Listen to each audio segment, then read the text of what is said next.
The great hall of the Galactic Council stood silent as Commander Teo stepped forward with his datapad glowing in the dim light. Around him, representatives from a dozen alien races sat in their high seats, their eyes fixed on him with expressions ranging from curiosity to open disinterest. Teo had been a diplomat for 15 years, and he had learned to read these expressions well. What he saw now worried him more than anything had worried him before. The chamber itself was a marvel of ancient engineering. Crystal walls rose high above, and the floor beneath Teo's feet was made of some material that seemed to glow from within. The council members sat in a semicircle, each one perched above him like judges in a courtroom. This was by design, of course. The Galactic Council had been ruling the known universe for 10,000 years, and they did not want anyone to forget it. Teo took a deep breath and began his presentation. His voice was calm and steady, though his heart beat faster than usual. Honored council members, I come before you with urgent information. Our intelligence networks have detected unusual activity at the edge of known space. The Siltharan Collective is gathering forces. Our data shows they are amassing a military fleet of unprecedented size.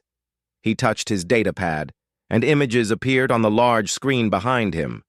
Ships of war, thousands upon thousands of them, arranged in perfect formation. The images were clear and detailed, captured by human surveillance satellites that had been secretly placed near the Siltharan territories 3 years ago. This was one of the few advantages that humanity possessed. They were new to galactic politics, and no one expected them to be clever enough to spy on the ancient powers. Elder Vexthal, the oldest member of the council, leaned forward in his seat. His species, the Karath, were known for their wisdom and long lives. He had seen many rise and fall in his 5,000 years of existence. He looked at Teo with eyes that had witnessed the rise and fall of civilizations. And when he spoke, his voice was like the sound of wind moving through ancient canyons. Commander Teo, your concern is noted. But humanity has only been part of our galactic community for 40 years. You see threats everywhere because you do not yet understand the balance of power that keeps peace in our universe. The Siltharan Collective has always been ambitious. Yes, but they are not foolish enough to challenge the united strength of the Galactic Council. Teo felt frustration rising in his chest, but he forced it down. He had prepared for this reaction. With respect, Elder Vexthal, the data I am presenting is clear. The fleet gathering is 3 times the size of anything the Siltharan have produced before. They are not moving slowly. They are moving with purpose. Our calculations show they will be in striking position within 6 months. A woman from the Valorian delegation stood up. Her name was Representative Shir Allah, and she was known for her pride. The Valorians had once been the greatest military power in the galaxy, and they had not forgotten it. 6 months? Commander, do you understand what you are suggesting? You are suggesting that an empire we have contained for 3,000 years is suddenly ready to challenge us? The Valorians alone could destroy any threat they might pose. We have 700 warships, the most advanced technology in the galaxy, and commanders with thousands of years of military experience. Other council members began speaking all at once, their voices overlapping. The Nexian traders spoke about trade agreements and economic interests. The Zorath discussed their advanced defensive shields. Each species seemed more concerned with reminding everyone else of their own power than with listening to what Teo was saying. Commander Teo waited for the noise to die down, and then he continued. He had more data to present. He showed them the supply lines the Siltharan were establishing. He showed them the new weapons technology they were building. He showed them the communication signals between Siltharan military commanders that his linguists had decoded. Every piece of data pointed to the same conclusion. An invasion was coming, but as Teo spoke, he could see it in their faces. They were not listening. Not really. They heard his words, but they did not believe them. To them, Teo was not a serious threat analyst. He was a human, a young species, barely more than children in galactic terms. What did humans know about warfare?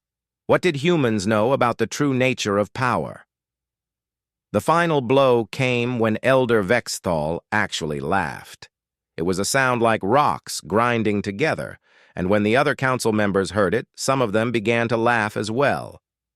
"Commander Teo," the elder said, his ancient eyes gleaming with amusement, "we appreciate your concern. It shows that humanity has learned to care about matters beyond your own small corner of the galaxy. But these primitive concerns of yours, these fears that an enemy fleet might attack us, these are the worries of young species who have not yet learned the lessons that we learned thousands of years ago. We have faced the Siltharan before. We will face them again. And we will defeat them as we have always done." Teo wanted to argue further. He wanted to grab Elder Vexthal by the shoulders and make him understand the danger, but he knew that would be useless. The council had made its decision. They would not listen to a human. They would not take the warnings seriously. In their ancient minds, humanity was simply not important enough to worry about. He gathered his datapad and bowed to the council, as was required by protocol. As he walked out of the Great Hall, he could hear them already moving on to other business, discussing trade routes and economic policies as if he had never spoken at all. The weight of knowledge pressed down on his shoulders like a physical thing. He knew what was coming. He had tried to warn them, and they had laughed at him. Teo stepped out into the corridor and looked up at the stars visible through the transparent ceiling above. Somewhere out there, the Siltharan collective was preparing for war, and no one was going to stop them. No one was listening. The thought filled him with a cold dread that would not leave him, no matter how hard he tried to convince himself that somehow, some way, things would work out. They would not work out. He was certain of it now. 6 months had passed since Teo made his presentation to the Galactic Council. 6 months of silence, 6 months of waiting. And then, on a normal morning when the galaxy seemed to be going about its business as usual, the first distress calls came through. The Valasian system was the first to fall. A fringe system, relatively unimportant in the grand scheme of things, but a system nonetheless. The council received the news with shock and alarm. The Siltharan had actually attacked, but they assured each other it was just one system. The Valasian system was far from any major power. It would be dealt with quickly and efficiently. By the end of the week, 7 systems had fallen. The council convened again, and this time the mood was different. There was no laughter now. There was only fear. Teo watched from his seat in the observation gallery as Elder Vexthal and the other council members argued about how to respond. The Valorian representative Shir-Ala was no longer so confident about her 700 warships. Reports were coming in that the Siltharan fleet was much larger than anyone had expected. Not 3 times larger than before, but 5 times, 10 times, 20 times larger. The numbers were almost incomprehensible. General Kyo Sung was the commander of the Valorian military forces. He was an ancient being who had fought in 1,000 battles, but as he watched the battle reports coming in from the front lines, he began to realize that he had never fought anything like this. The Siltharan were using tactics that the Valorians had not seen before. They were using formations that exploited weaknesses in Valorian defensive systems. It was almost as if the Siltharan knew exactly how the Valorians would fight. By the end of the month, the Valorian fleet had lost 150 ships, 150 warships, ships that carried thousands of soldiers each, all destroyed. The Valorians began to retreat, falling back toward their home world. For the first time in 3,000 years, the Valorians were losing a war. The Karath, thinking themselves wise, attempted something different. They sent diplomats to negotiate with the Siltharan collective. Perhaps, they thought, they could reason with them. Perhaps the Siltharan had grievances that could be addressed through discussion and compromise. It was a strategy that had worked for the Karath many times before. But it did not work now. The Siltharan took the peace envoy as prisoners and used them as bargaining chips. They demanded the surrender of 12 Karath systems in exchange for the hostages' lives.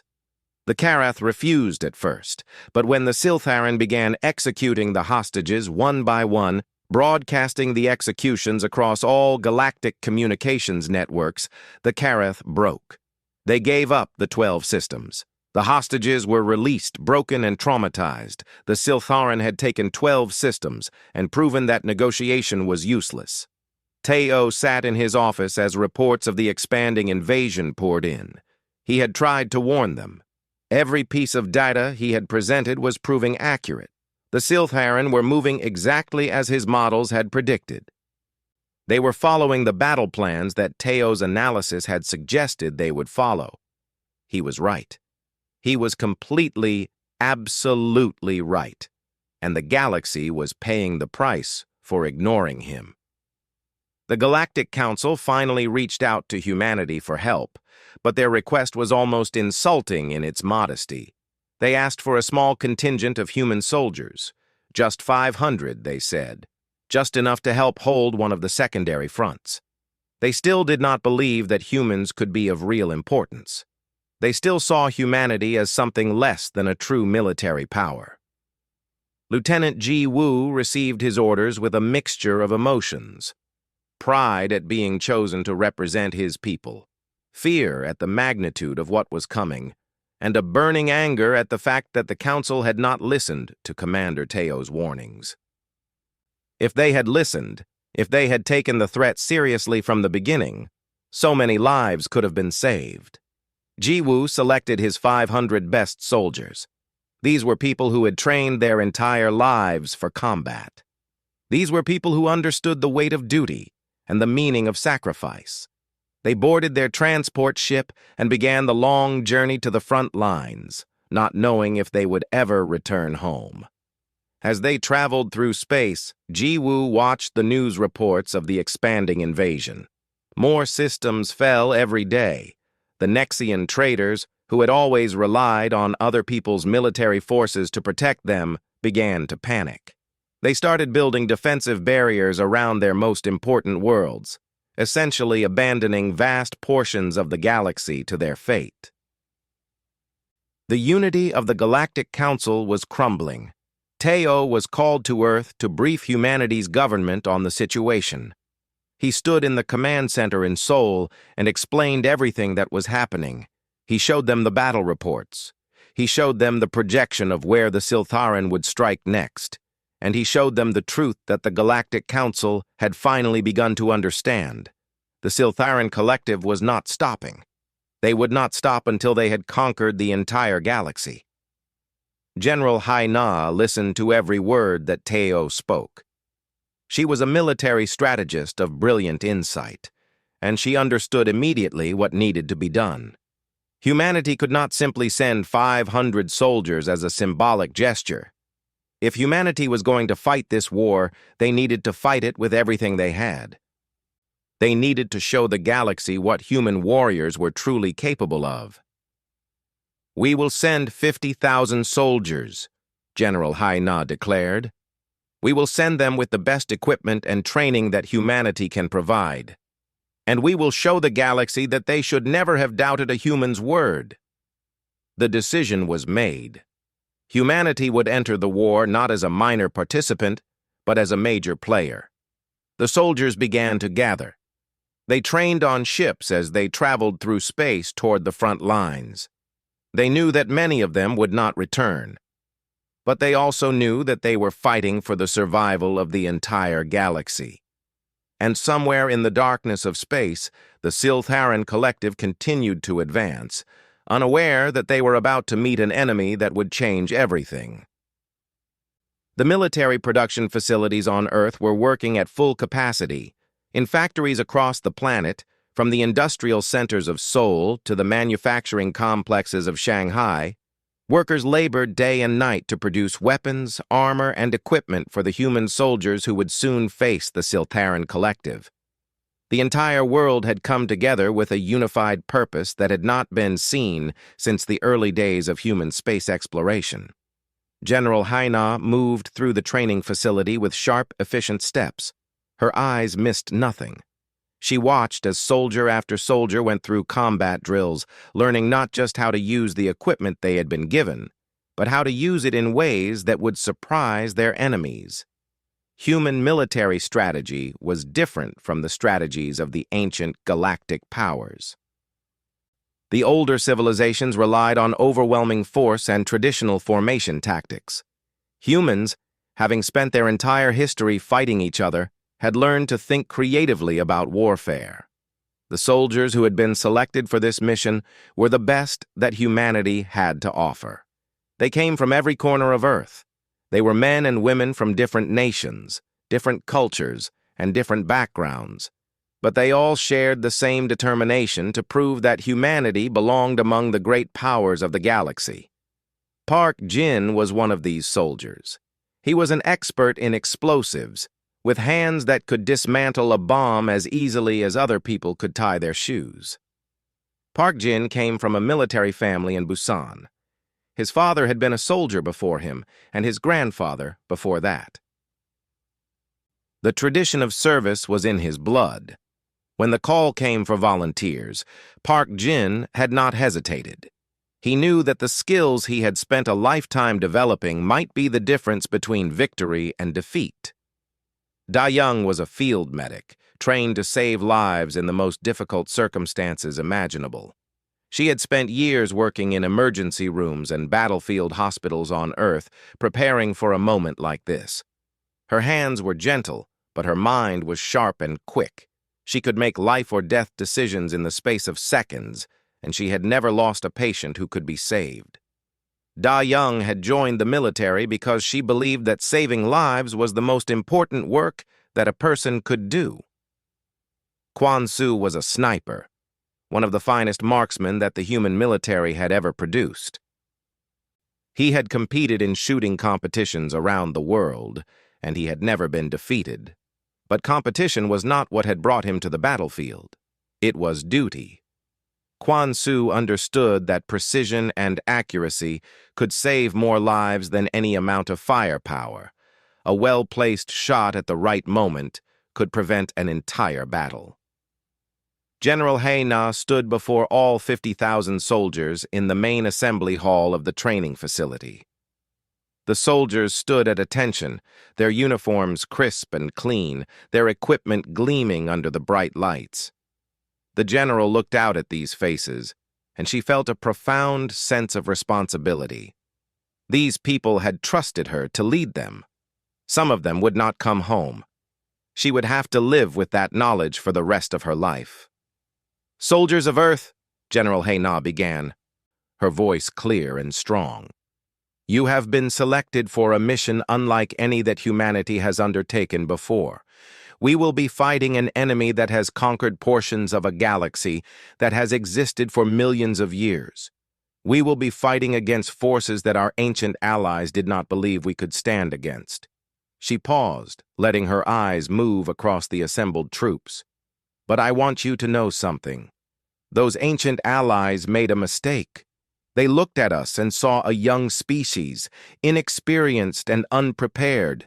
They did not understand what humans are truly capable of.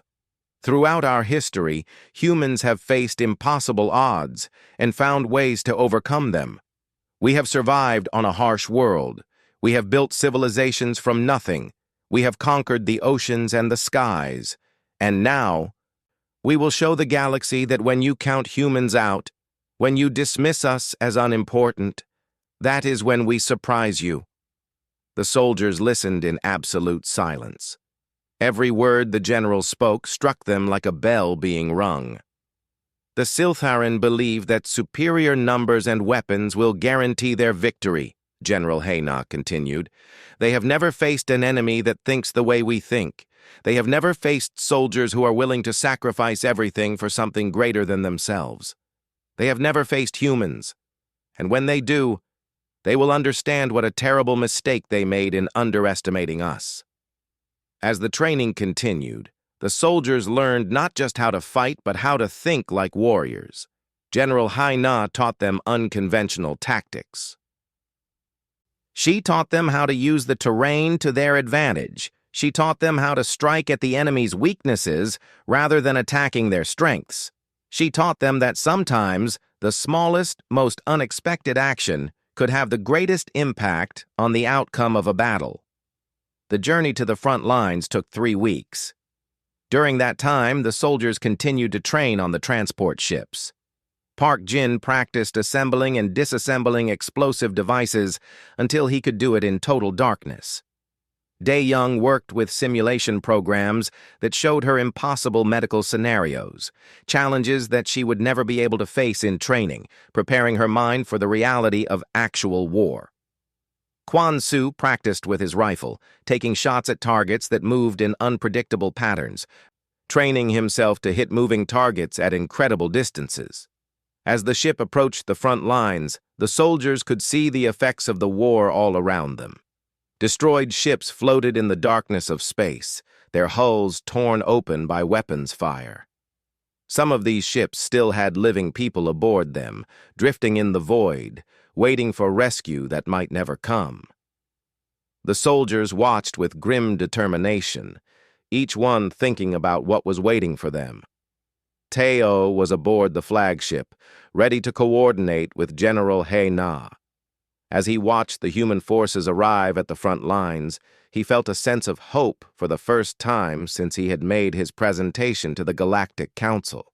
These soldiers did not carry themselves with the arrogance of the ancient powers.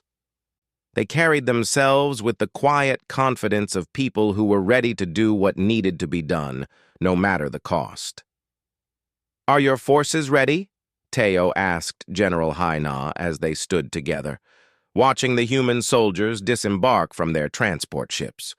General Hae-na looked at the soldiers moving into position, and she smiled a small, grim smile. "More than ready," she said. "We have waited our entire history for a moment like this. Now let's show the galaxy what humans can do." The Siltharan Collective, still confident in their superiority, had no idea what was about to happen to them. The first encounter between human soldiers and the Siltharan Collective happened on a planet called Varath Prime. It was a cold world, with rocky terrain and thin air. The Valorians had held this planet for centuries, but they had lost it to the Siltharan just 3 weeks ago. Now, human forces were attempting to take it back. The Siltharan commander, a being called Zarix, did not view the arrival of human soldiers as a serious threat. His reports told him that humans were inexperienced in galactic warfare. His scouts had identified 50,000 human soldiers, but Zarix had fought entire wars with fewer resources. He sent 10,000 of his soldiers to face the humans, expecting that this would be more than enough to crush them. The Siltharan did not understand that they were about to make the biggest mistake of their entire military campaign. General Hae-na studied the terrain around them with careful attention. The Siltharan had expected the humans to fight in the traditional way, forming battle lines and engaging in direct combat. Instead, General Hae-na had something else in mind. She divided her forces into small units and spread them across the landscape in positions that would allow them to attack the Siltharan from multiple directions at once. Jiwoo led one of these units. His 500 soldiers, the first humans to make contact with the Siltharan, were positioned in the rocky hills above the main battle area. They waited there, watching through binoculars and scopes as the Siltharan forces moved into position below them. The Siltharan were moving with confident, unhurried steps. They did not expect trouble. Kwon-soo took position on a high outcropping of rock. His sniper rifle was the most advanced weapon that humanity had to offer, equipped with scopes that could see through weather and darkness. He looked through the scope at the Siltharan forces gathering below, and he selected his first target. The Siltharan commander of this unit was standing near the center of the formation, giving orders and directing his troops. One shot. That was all it would take. Kwon-soo's finger tightened on the trigger. The rifle recoiled against his shoulder, and 3,000 meters away, the Siltharan commander fell. His soldiers stopped in confusion. They did not understand what had happened. One moment their leader was giving them orders, and the next moment he was dead, killed by an invisible enemy. Then chaos erupted. General Haina had coordinated her attack with split-second timing. As soon as Quan Su took his shot, signals went out to all the human positions. Park Jin's explosives teams began detonating their charges, not at the Siltharan soldiers themselves, but at their supply lines. The explosions destroyed food stores, ammunition caches, and medical supplies. Without supplies, the Siltharan forces would not be able to sustain themselves in the field. Meanwhile, human soldiers began firing from all directions at once. The Siltharan, who had expected a direct frontal assault, found themselves under attack from multiple angles. They were confused and disorganized. Their commanders were dead or wounded, their supply lines were destroyed, and the human soldiers were not giving them any time to regroup. Jiwoo led his unit down from the hills, moving with speed and precision. The human soldiers used the terrain to their advantage, taking cover behind rocks and firing with accuracy that was terrifying to the Siltharan. The Siltharan soldiers were stronger than humans and more heavily armored, but they were also slower and less mobile. The human soldiers used that to their advantage, attacking quickly and then retreating to new positions before the Siltharan could respond. The Siltharan began to suffer casualties. Lots of them. The soldiers who had been sent to crush the humans were instead being crushed by them. But the battle would have been lost by the human forces if not for Da Young and her medical teams. Da Young worked in a makeshift hospital set up in a cave system that had been reinforced with human technology. As wounded human soldiers were brought in, she worked with speed and efficiency that seemed almost superhuman. She diagnosed injuries, performed emergency surgeries, and patched up soldiers so that they could return to the fight. Her hands never shook, even when surrounded by blood and suffering. She had trained her entire life for this moment, and every human soldier who returned to the battlefield owed their life to her skill and dedication. "Next!" she called out, wiping blood from her forehead with the back of her hand as another wounded soldier was brought in. "Chest wound, prepare surgery bay 2. You, get this soldier on intravenous fluids now." The battle on Verath Prime lasted for 3 days. By the end of it, the Siltharan had suffered over 80% casualties. The few survivors tried to retreat, but the human forces cut off their escape routes. In the end, most of the Siltharan soldiers were captured. They could not believe that they had lost. They had been sent to crush a small force of inexperienced humans. Instead, they had been utterly defeated. When the final count was made, the human forces had lost 350 soldiers. A significant loss, but much less than anyone had expected. The Siltharan had lost 7,000. The entire galaxy was beginning to wake up to the fact that something important had just happened. Word of the human victory spread quickly through the galactic communication networks. The council members who had mocked Teo's warnings were now paying attention. The ancient Valorians and Karath began to realize that humanity might be exactly what they needed, but Teo knew that this was only the beginning. The Siltharan had sent a small force to Verath Prime. They had much larger forces elsewhere. The real test was still coming. After the battle, General Haina stood with her surviving commanders and looked out at the planet they had just conquered. "This was just the first battle," she told them. "The Siltharan will not make the same mistake twice. From now on, they will send stronger forces. They will come at us with everything they have. But we have proven something today. We have proven that humans can stand against any enemy that the galaxy can throw at us. And that is something that no one will ever be able to take away from us." The human soldiers who had survived the battle felt a new sense of confidence. They had been told by an ancient galactic civilization that they were not good enough. They had just proven that those ancient powers were wrong, and there was nothing that the Siltharan could do about it. The victory at Verath Prime was only the beginning. Over the next 6 months, humanity fought battle after battle across the galaxy. Each victory was harder than the last, because the Siltharan were learning. They were beginning to understand how humans thought and fought. They were adapting their tactics to counter the strategies that had been so effective at Verath Prime. But humanity was also learning and adapting. General Hayna studied each battle carefully, analyzing what had worked and what had not.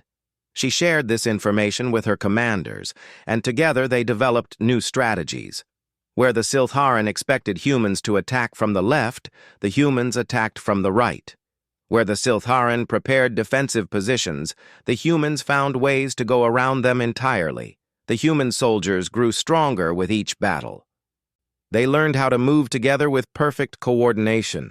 They learned how to read the movements of their enemies and predict what they would do next. They learned that humans had certain advantages that the ancient galactic powers did not have. Humans were creative. Humans could think outside the box. Humans could adapt faster than anyone else in the galaxy. Jiwoo had now fought in 23 battles. He was no longer the young lieutenant who had boarded a transport ship 6 months ago. He was a veteran warrior, someone who had looked death in the face and refused to back down. His unit had become legendary among the human forces. They were known as the Ghost Squad because they seemed to appear out of nowhere, strike hard, and then disappear again before the enemy could react. Quan Su had become something of a legend throughout the galaxy. Stories spread of a human sniper who could make shots from distances that should have been impossible. The Siltharan had begun offering rewards to anyone who could kill Quan Su. But the human soldier remained untouchable. He had survived 43 direct Siltharan attempts on his life, and he had never missed a shot. His kill count had reached over 1,000. Park Jin's explosives teams had become the terror of the Siltharan supply lines. Wherever the Siltharan tried to set up supply depots or ammunition caches, Park Jin's teams would find them and destroy them. The Siltharan knew that humans were sabotaging their supplies, but they could not seem to catch Park Jin or his team. By the time Siltharan soldiers would arrive at a location, the explosives would already be set, and the humans would be long gone. Da Young had saved the lives of 3,000 human soldiers. In the quiet moments between battles, when there were no wounded to treat, she would sit alone in her medical bay and think about the impossible choices she had been forced to make. When supplies were low, which wounded soldier would she use them on? When she could only save one of 2 soldiers, how did she choose? These questions haunted her, but she never showed it to the soldiers who depended on her. To them, she was always calm, always confident, always there when they needed her. As the human victories accumulated, something important began to happen. The other galactic races began to believe.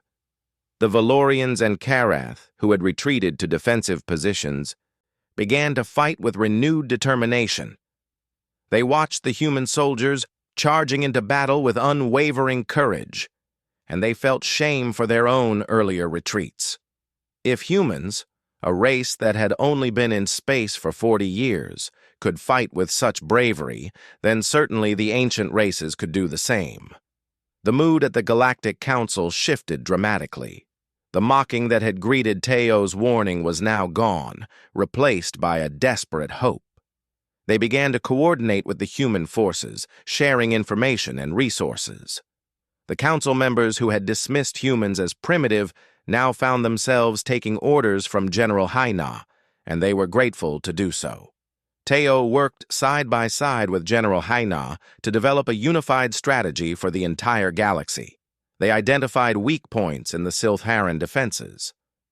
They coordinated attacks with forces from multiple species, combining the strengths of different races into something greater than any single species could achieve alone. Human tactical innovation, combined with Valorian weapons technology and Karath strategic wisdom, created a military force that was nearly unstoppable.